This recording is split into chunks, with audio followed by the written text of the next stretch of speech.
Hey guys, it's me, Marcy Lamberson. Thanks for watching my video today. Today we're going to be talking about transparent enamels, which I think are probably one of our underused tools that we have in our glass box of crayons. So today we're going to be working with the transparent ones, and I'm going to show you a couple of different things. The first thing is going to be with some of the blues and an aqua. And what I like to do is to make kind of like an ombre look for a background on a bead, and this is an easy way to do it. So first I'm going to flip the phone around and I'm going to show you the product, and then we'll start the demo. Thanks. And here we go. I'm trying not to move the phone too fast. Okay, so here are some of my favorites. Although Thompson Enamel makes lots and lots of different ones, well, 14 total of transparent enamels, but lots of blues and greens. So, see, it's the one that's for Effitre or Old Moretti, if you're old like me. Bonnet Blue 9463, and here is what it looks like in the container. And I buy the large containers of them. I use them different amounts, some more than others. Here is the aqua blue that's transparent along with the number on it. And let's look at that color, see the difference in color. And then a deeper blue that I use a lot, has nice color to it, and it is called nitric blue. And here you can see the colors. So the three of them together, you can see light with some aqua and the blue. And these transparents relate kind of to when I used to paint watercolors. I would layer colors on top of each other. So I not only layer these, but depending upon the base color of my bead, I can get a different look also.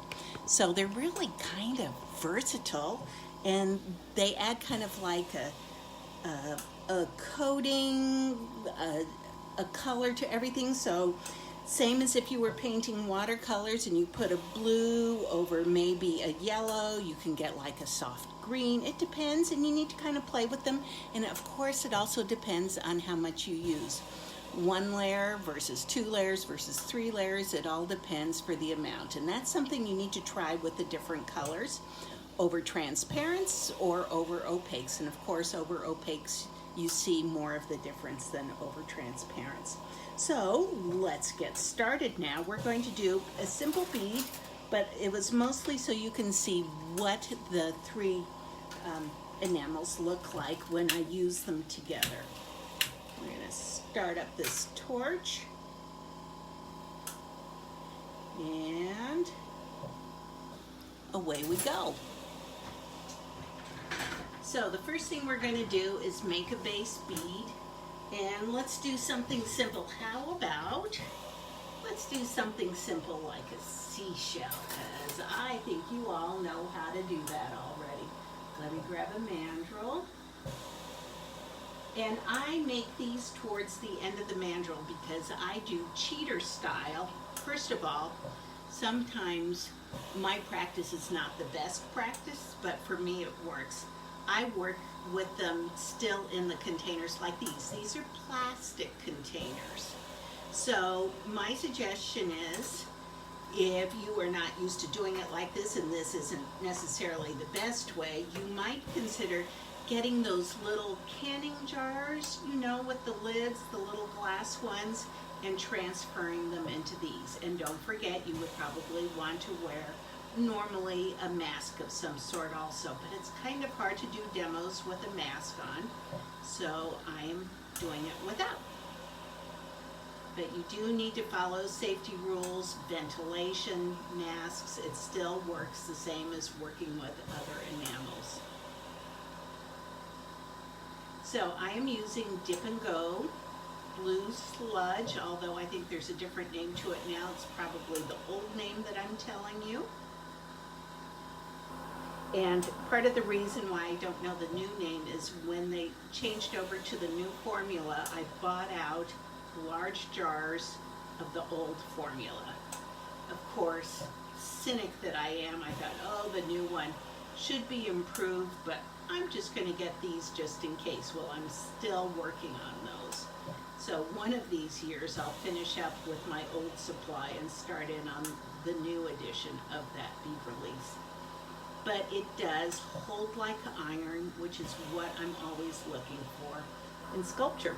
Because, you know, when I do sculpture, it's not symmetrical like a traditional bead where it's even all the way around, or mostly even all the way around. Oftentimes I'll have something heavy to one side or off to the other, and then it tugs at the bead release a little bit more. So I always like having a really strong bead release to work with. Here we go. Getting the base down, just a barrel, and then I'm going to add some extra glass because we're making a seashell, and you guys have probably made these, oh, probably from the beginning of your bead making career, right? They're so much fun. This used to be my go-to when I would be trying out a new glass or trying something new. A lot of times I would make a seashell for my base bead to try out a tool and if it was appropriate or whatever. Oh, I also want to show you, sorry, that wiggled the camera a little bit. This is the marver that I use. This is a Cote marver. It's from Japan. Looks like a trowel, kind of works like a trowel. And let me just show you how wide this is. It's really nice for marvering. I like it, and the metal kind of tugs on the glass a little bit. And for me, one of the highlights is the handle. It's kind of bigger, so I'm not clenching something tiny and making my arm tired. It's really very soothing and comfortable and quite lightweight. Okay, so this is kind of the base, and I need to make some little marks in there and to make the rest of my seashell. So I am looking for my old stump shaper. Here it is. I bought a new one. This is my old one. See, I kind of wore it out. So last time I was at the store, I bought a new one, but it doesn't feel quite the same in my hand yet, so I keep going back to my old one. So what I did was, I took a base bead, I added a big wrap of glass, I marvered the first part, and that's 2/3 of the way up that I added the big wrap, and then I have this leftover glass. And what I'm going to do is heat this glass, and I'm just going to hold my stump shaper and turn, and I will get that little corkscrew indentation that probably has a very technical name, and you guys might know it, and please tell me. I'm not sure whether I heated that glass up or not. Well, maybe. And see, by just turning it gently, you can get that little top part of a seashell. And I think I want a little bit of a stronger marver there. I'm going to add a little more glass. We're going to have a stronger line there instead of quite so curved.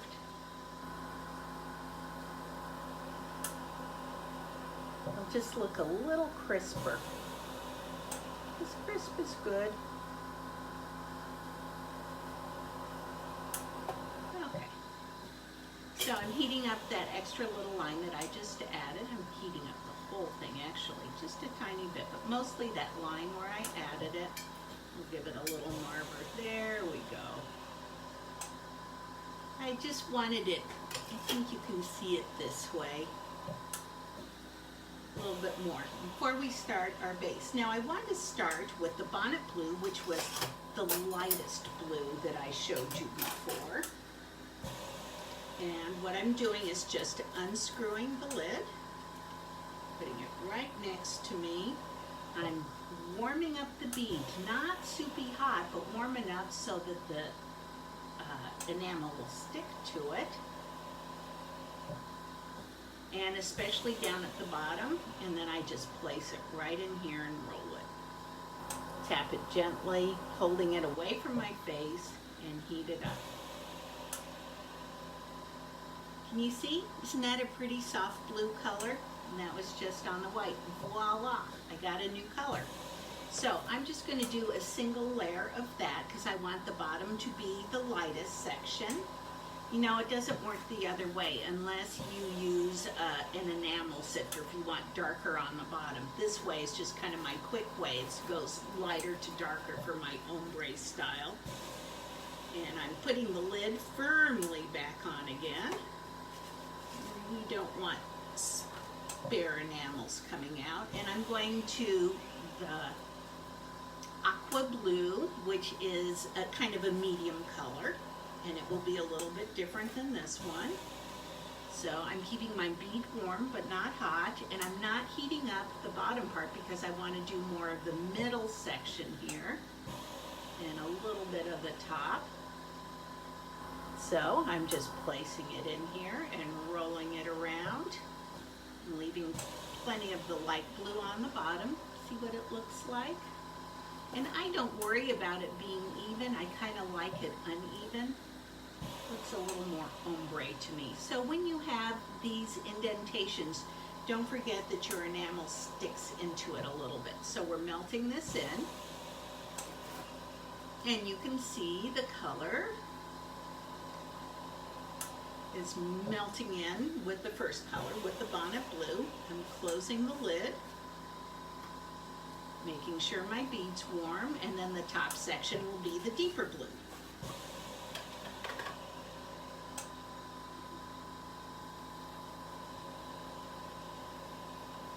So now I'm heating the top part, and I'm just barely putting it in along the edge. Tap, tap, tap, and away we go. So don't forget, not only are you depositing color, but you're depositing more glass onto it, because that's what the enamels are. So you need to kind of take that into consideration if you're going to be adding a lot more glass. But see how we got different colors.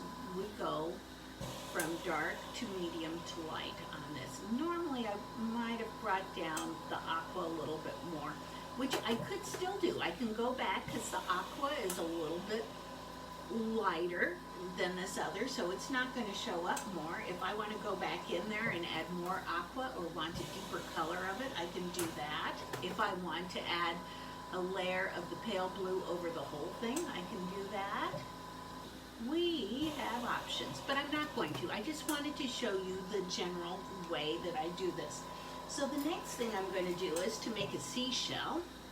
Maybe this is differently than you do it, but probably not. I like to have a line that goes down that then I push in and push to the side, and I'll show you how I do that too. So we're going to make a little line that goes down the top like this. And we're going to melt it in while keeping the rest of the bead warm. So melt, melt, melt, melt, melt, melt, melt. And again, that's adding more glass to it. And right in the middle of it, I make a wedge. So here I'm using my brass stump shaper. You can use a razor, anything that's sharp. So I'm heating up the area around it because I'm going to be pushing the glass right down the center of the white. I push down, and then I push to the side. And that makes the indentation of the seashell for me. So I have a couple of options. I can use just this glass and leave it like this and do a little more decoration around it. Or I can add onto the edge, which is what I like to do. Add just a little bit more color in transparent colors, because I think that looks pretty with this. And I'm going to add some lines for the ruffle on the seashell, because this is really pretty fantasy, isn't it? You guys are so lucky having beaches at your disposal. I don't, and with this pandemic, I am really missing beach time. I think I've been dreaming about it a whole lot. See how I'm adding that layer, and I made it a little bit wider at the top here and it thinned down here. If I want to get fancy, I would add maybe another color. What's one that I want to add? Sometimes you can add just a little bit of an opaque at the end, and it kind of gives it a little more presence. So let me just add a touch of a color that will go with this. I am debating. Oh, I hate it when I have to debate with myself because I'm always right. That one was this one, which goes with this area. So, how about if we add a little bit of this color in here? I'll just add a touch more color. And I am just going around the edge of it, just adding a tiny bit more. Then, okay, so now I added a little bit of an opaque to the edge. And I'm taking my concave, convex pliers. You guys know which these are. They've got the indentation and then the rounded part here that are used when you're making jewelry apparently, but I've only used them for glass.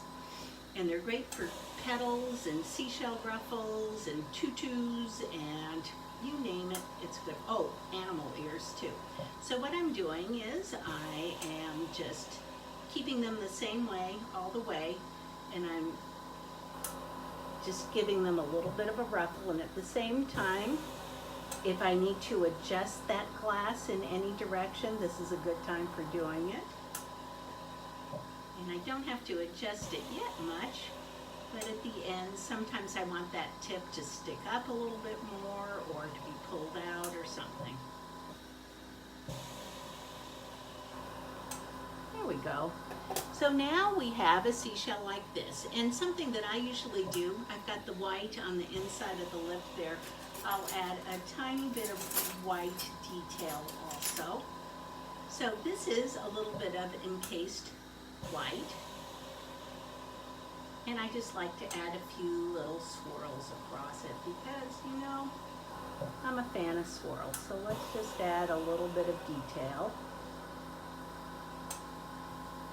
It shows up nicely against the other colors. I don't want to cover the other colors though. I just want to add a little bit of a flourish to it. Okay, so now you can see how it makes the colors show up also. Just a little bit of contrast against it. And you can melt it in or leave it as is. The trick is to just not melt in all your other details. Sometimes when I'm working more with ivories and colors that go with them, I might add little additional dots to the little swirly part on top, but I think that just kind of makes things a little too busy right now. I like the darkness showing for the swirls. So there you have it. There is your ombre seashell made with transparent enamels by Thompson.